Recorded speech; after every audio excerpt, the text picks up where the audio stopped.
Okay, so now that this is out of the car, you can get like a really good look at everything here. So we just bought a whole new seal kit. This is looking at the top of the heater box. This is going up into the cowl. Here's your heater core where your heater hoses went. Here's your air duct distributor. That's going to come off. There was 2 set screws right there. This one looks pretty beat up, so probably going to find us a new one of those. But now to actually get to the heater core, we're going to separate the box. This comes in 2 halves. We have all these clips right here. You're just going to use a flathead screwdriver. And we're just going to pop these screws off.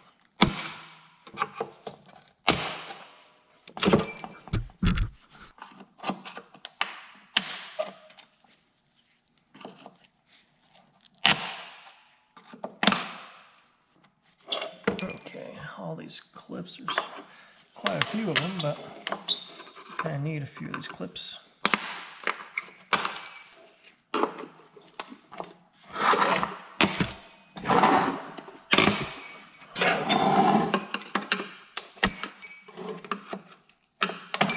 With all of that, should be able to separate the box. Take this. Take that seal off.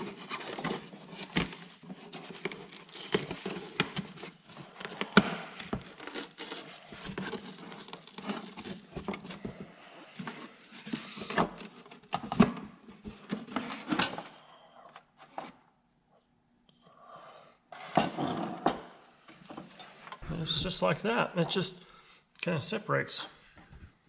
And there's the heater core, as you can see.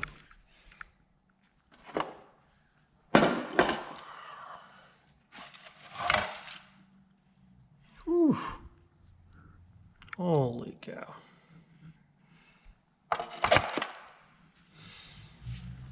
So this might be the original heater core in this car. This car did sit for 20 years. But obviously lots of good old fun stuff that kind of collects up in there. Okay, we gotta clean up this heater box.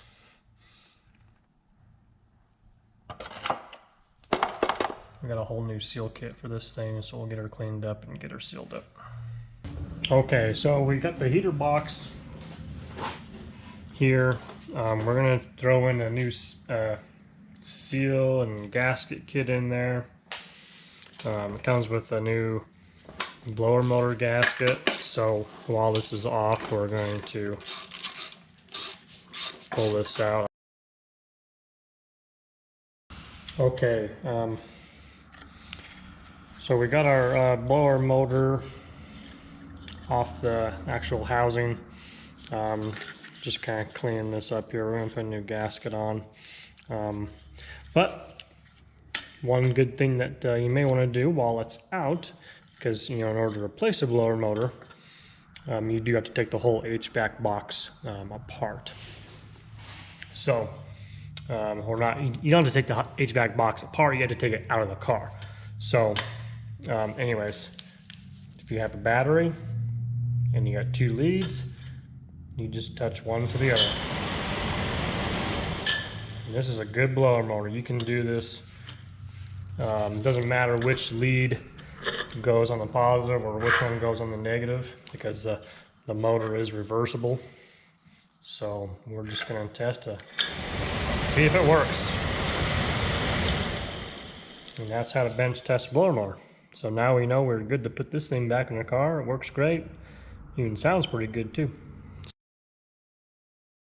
Okay, so the first gasket that we're going to put on is just our basic round blower motor gasket. This will seal the blower motor to the firewall when you put this whole assembly back up in there. Okay, so before I get too far into this, all the trap doors inside of here, I kind of like to give them a little bit of lubricant, spray some some Prolong. some WD or some PB blaster on it. Okay, when you're gonna start doing your re-gasketing of your heater box, this trapdoor assembly is the first thing you want to do. There are 2 screws on the back side of this. You take those out, and this whole assembly just kind of comes out like that. Okay, so then this individual will get gaskets, you know, top and bottom, and on the door assembly here as well. So we got some triangle gaskets, and you know they're not perfect, but we can just you know, kind of trim the corners off like that, make them fit really nice. I use this spray adhesive from Permatex, just kind of hit the side of it right there.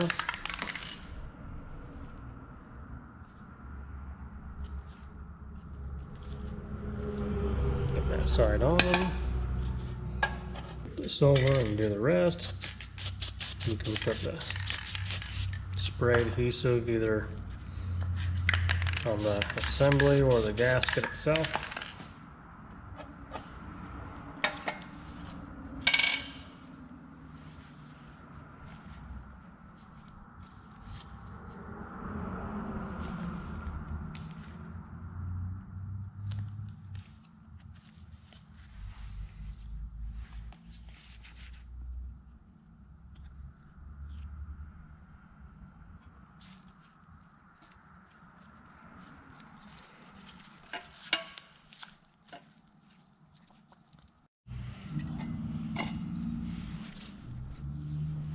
Okay, you're gonna have a couple of little skinny gaskets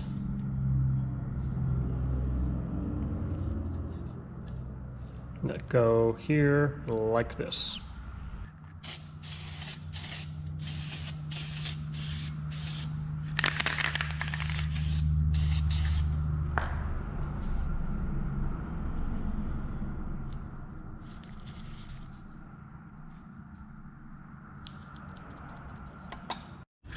Okay, now we have the trapdoor itself. There will be 2 gaskets like this. It's important to note that these need to go on the door itself, otherwise you're going to block off the airflow if you glue it on the outside here. So 1 gasket on each side of this trapdoor.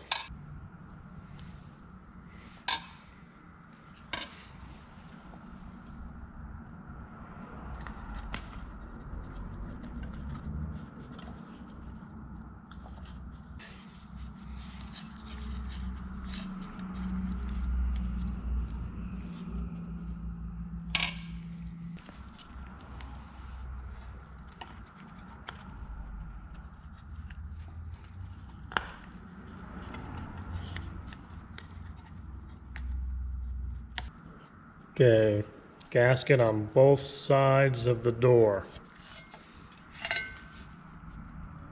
Helps to make sure your surfaces are really clean as well, or you're going to have an issue with getting this stuff to stick.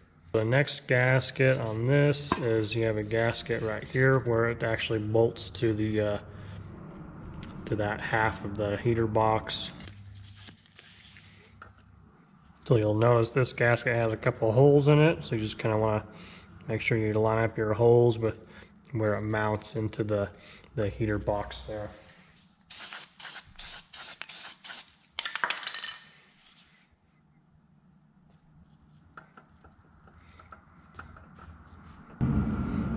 Okay, and that's it for this assembly, so we can install this back into the heater box.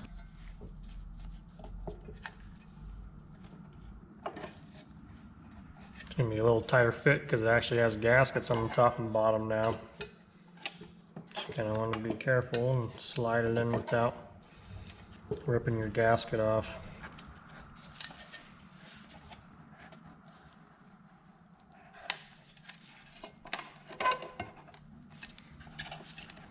flip it around here and get these little guys started.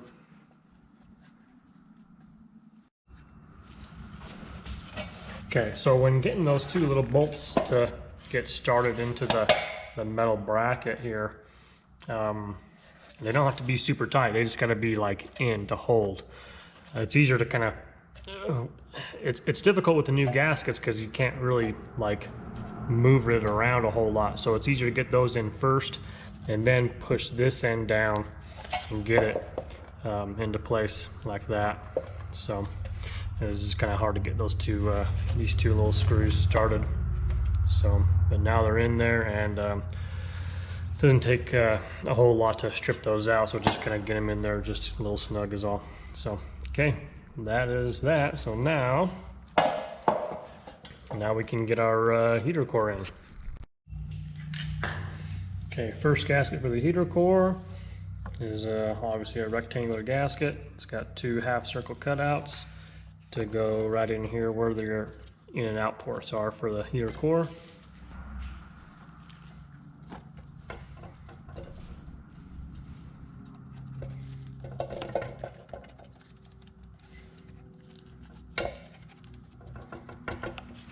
End cap seals, the one with the holes obviously goes right through here.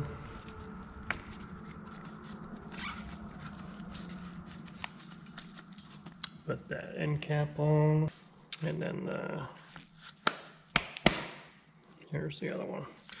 So, okay, new heater core goes in with the new end caps on it.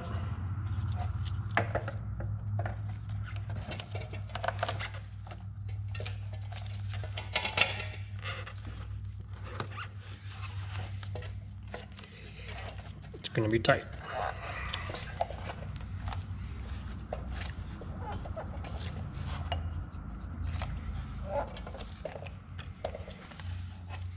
That's how that goes.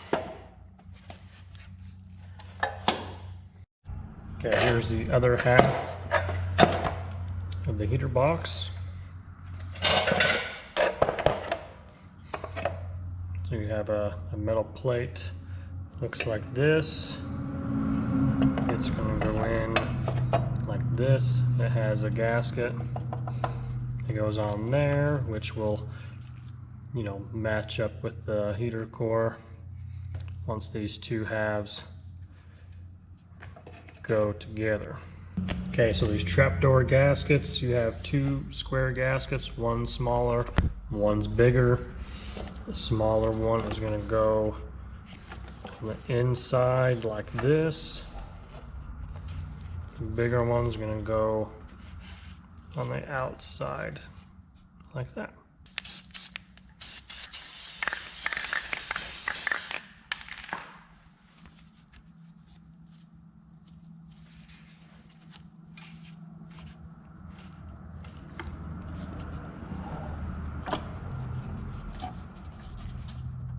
That side first, then you can close the lid, kind of keep it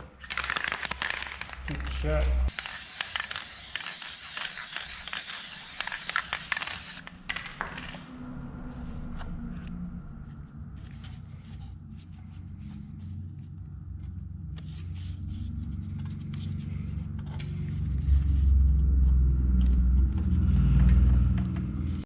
Okay, last gasket is going to be on your fresh air vent door. It's just going to go on just like that.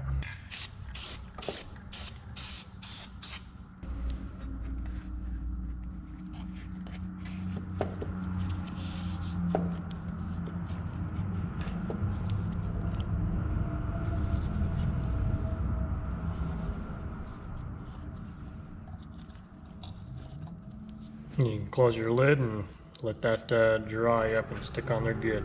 Okay, now we just gotta see if we can get these two halves together.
Yeah, it's going to be tight, but you're going to have to just kind of work it, keep your gaskets going in straight, and it's definitely tight.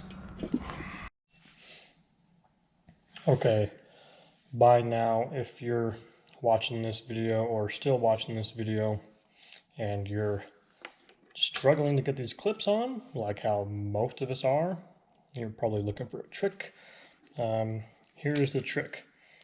A lot of these reproduction clips, they're really tight.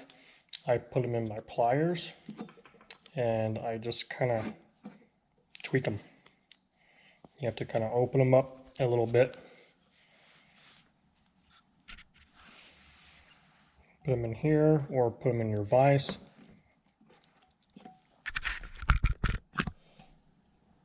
And you just need to tweak them a little bit.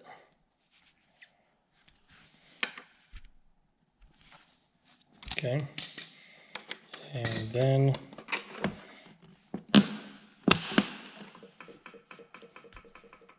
they go on a little easier. It is tough. You're gonna get pissed. You're gonna get to cussing and throwing tools and stuff because everything is just with the gaskets and the end caps on the heater core. It's just so tight in there, and so that's kind of what you're fighting. These clips, they just need to be opened up a little bit.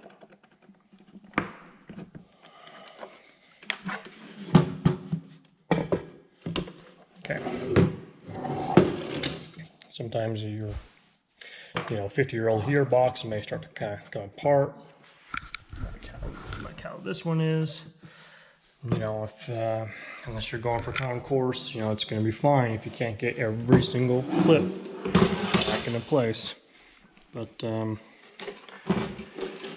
going to get most of them, and we're going to end with this last one here.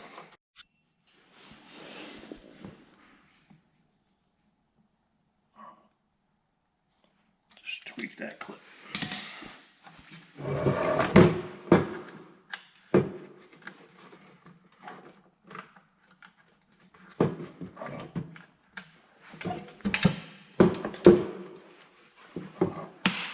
There she goes. Okay, so the last thing we're going to put on is our air duct assembly. So we're looking at the back of the heater box assembly. Air vents are going to be pointed up. Definitely recommend putting this on now because you got 2 screws in the bottom, 2 screws in the top, and these aftermarket ones sometimes are just kind of a bugger to get on there.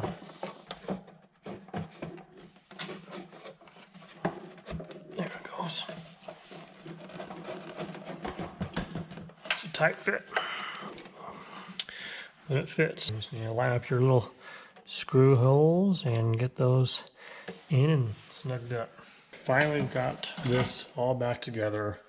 We managed to not destroy the original box, so kudos to that. It's very, very tight. It's much more difficult than I anticipated, but there's all new gaskets, seals in there.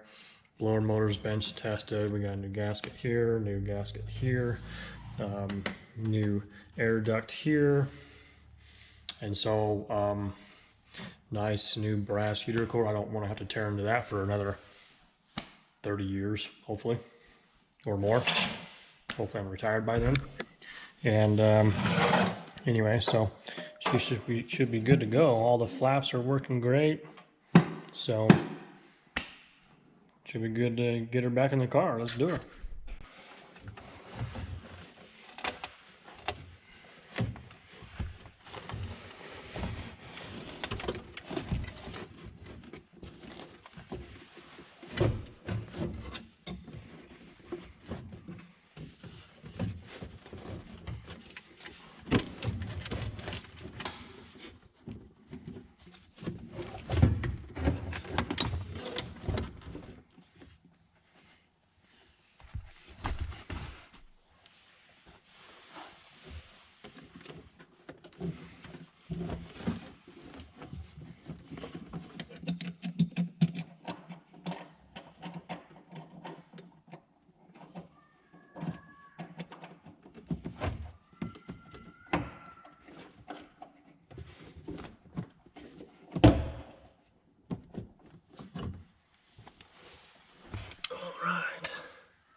Actually goes in there not too bad.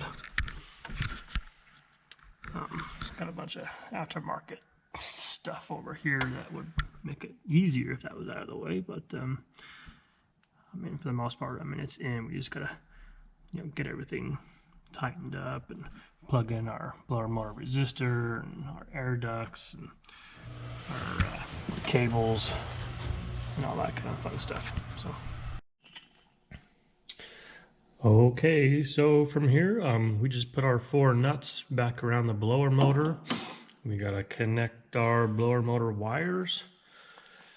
Inside the car we just gotta hook up all of our cables for our temperature control, defrost control, and heat control. So heat, temp, and defrost, that all kind of goes back to where you took them off from. And so I think I'll kind of conclude that video there with you know, the heater core. A lot more simpler, I think, on these 65 and 66 cars, even the 67 and 68 cars. Once you get into the 69s, that's where it gets really fun. So, but anyways, yeah, you find that helpful. As always, we're here to keep your Mustang on the road and out of the garage, and we'll catch you next time.